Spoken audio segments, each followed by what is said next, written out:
벨사살 왕이 귀한 손님 1000명을 불러서 큰 잔치를 베풀고 그 1000명과 더불어 술을 마셨다.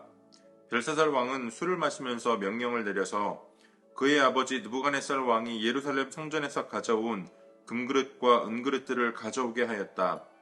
왕과 귀한 손님과 왕비들과 후궁들이 모두 그것으로 술을 마시게 할 참이었다.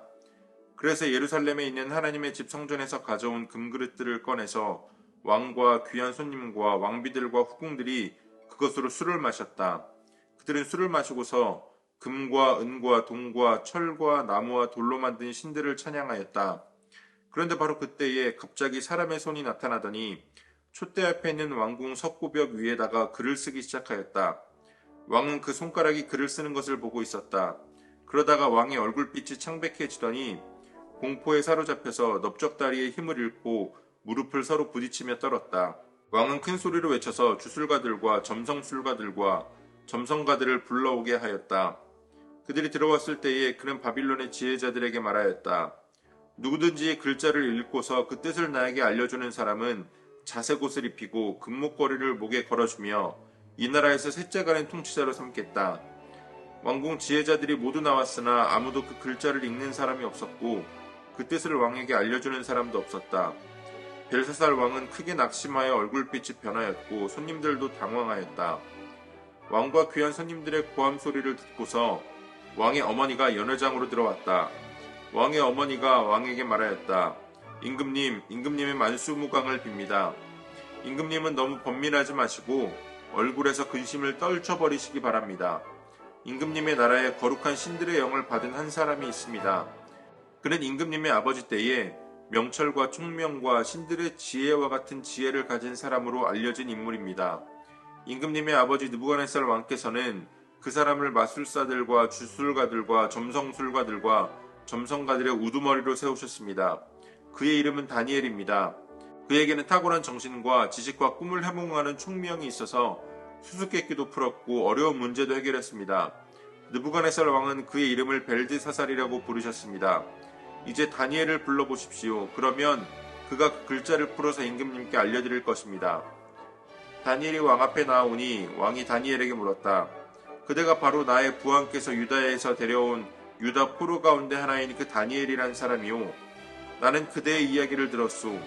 그대에게는 신들의 영이 있고 명철과 총명과 탁월한 지혜가 있다고 들었소. 내가 지혜자들과 주술가들을 이리로 불러와서 이 글자를 읽고서 내 앞에서 그 뜻을 알아내라고 하였으나 그들이 이 글자의 뜻을 나에게 풀이하여 주지 못하였소. 그러나 나는 그대가 글자를 해석할 수 있고 어려운 문제도 풀 수 있다고 들었소. 지금 그대가 이 글자를 읽고 나에게 뜻을 풀이하여 주면 그대에게 자색옷을 입히고 목에 금목걸이를 걸어주고 이 나라에서 셋째 가는 통치자로 삼겠소.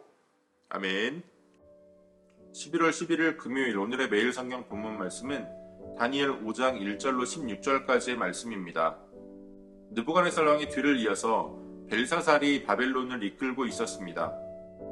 느부갓네살은 하나님의 징계를 받고 회개하고 돌이켰지만 그의 손자로 지금 나라를 다스리고 있는 벨사살 왕은 그렇지 못했습니다. 그는 단순히 교만했을 뿐만 아니라 그 교만의 수준이 하나님을 무시하고 조롱하는 수준에까지 이르렀습니다. 그가 잔치를 베풀면서 하나님의 성전에서 탈취해온 하나님의 성물을 가지고 하나님께 바쳐지는 잔을 가지고 술을 마시려고 합니다. 또 그렇게 하나님께 드려지는 성물로 술을 마시고는 우상들을 숭배했습니다. 하나님으로서는 도저히 그냥 두고 볼 수 없는 그러한 모습들을 보여주고 있습니다. 그래서 결국 하나님께서 그에게 심판의 메시지를 전하셨습니다. 그가 술을 마시고 있는 가운데에 갑자기 사람의 손들이 나타나서는 벽에다 글씨를 쓰기 시작했습니다. 아무도 그 글씨를 알아볼 수 없었고 해석할 수도 없었습니다. 왕의 마음이 크게 번민하게 되어서 다리에 힘을 잃고 다리가 덜덜 떨리게 되었습니다. 그가 모든 지혜자들, 점술가들, 점성술사들, 모든 지혜자들을 불러들이지만 그 어느 누구도 그것을 읽거나 해석하지 못했습니다. 그때 느부갓네살 왕의 아내가 벨사살에게 다니엘을 소개합니다. 그에게는 거룩한 신들의 영이 그 안에 있고 또 그 지혜가 신들의 지혜와 같다. 느부갓네살 왕이 수수께끼와 여러 가지 어려운 문제들을 풀어내 주었다라고 다니엘을 소개합니다. 그러면 이 글씨를 읽고 해석해 줄 수 있을 것이다 라고 이야기합니다. 그리고 벨사살 왕은 그 조언을 받아들여서 다니엘을 불러들이게 됩니다. 바벨론에는 수많은 지혜자들이 있었습니다. 많은 박수와 술객들이 있었습니다. 그러나 어느 누구도 하나님께서 내리신 심판의 메시지를 읽거나 해석할 수 없었기에 결국은 한 사람, 하나님의 사람 다니엘을 찾게 된 것입니다. 1000명의 손님들을 불러다가 잔치를 베풀고 또 수많은 지혜자들을 곁에 두고 있었지만 결국 중요한 때에는 하나님의 사람, 한 사람 다니엘을 찾게 됩니다. 벨사살 왕의 모습을 보면서 이 땅의 그 어느 누구도 하나님 앞에서는 결코 교만할 수 없다라는 사실을 다시 한번 깨닫게 됩니다. 또한 오늘 본문에 나오는 이 다니엘의 모습이 이 땅을 살아가는 우리들의 모습이 되어야 함을 다시 한번 깨닫게 됩니다. 다니엘은 포로로서 바벨론에 잡혀온 사람이었습니다. 그러나 그는 그 스스로가 하나님의 자녀됨, 하나님의 백성됨의 정체성을 버리지 않았습니다. 그는 스스로를 거룩하게 구별해냈습니다. 그리고 그러한 삶을 살아갈 때에 결국 중요한 순간에 세상 사람들이 찾게 되는, 왕이 찾게 되는 그 한 사람이 될 수 있었습니다. 우리가 성령이 충만한 자로 오늘도 성령이 우리에게 주시는 지혜와 명철로 우리에게 맡겨진 일들을 지혜롭게 처리하며 또 스스로 지혜롭게 처신하며 세상이 필요할 때에 찾을 수 있는 한 사람으로 설 수 있는 그런 저와 여러분들이 되어주시기를 소원합니다.